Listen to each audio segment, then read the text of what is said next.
تعال نعمل هيدا الحلو كتير سهل وسريع، ما حياخد منا وقت. اول شي عملت الويبين كريم، رح ازيد لهم القشطة، رح بلش اخلطهم القشطة مع الويبين كريم.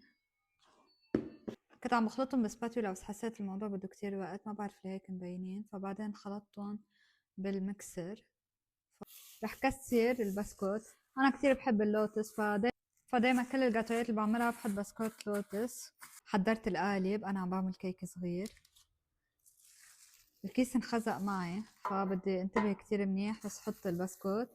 في ناس بيحطوا لها زبدة للبسكوت بس انا ما بدي احط زبدة. هلا تاني طبقة حتكون الويبين كريم اللي حضرته مع القشطة.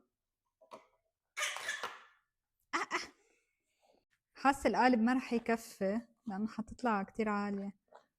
هلا بنشوف. مثل ما توقعت الكريمة طلعت قد القالب، فرح احطهم بهيدا القالب. رح اخلط البسكوت مع الكريمة لان اكيد ما حقدر افصلهم. الفكرة براسي كانت احلى بكتير من هيك.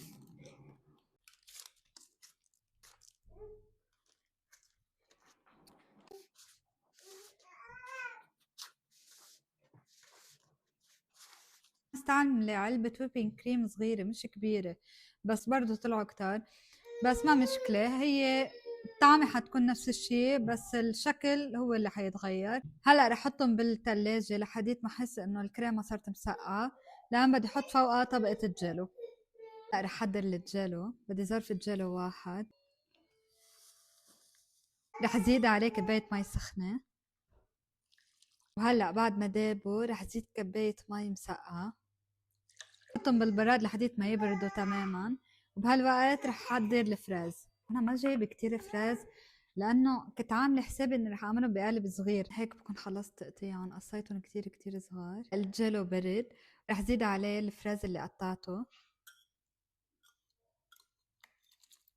كمان الكريمه سقعت، تقريبا تركتها نص ساعه بالثلاجه.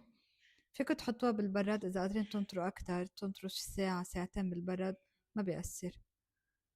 هلا رح ازيد طبقه الجيلو،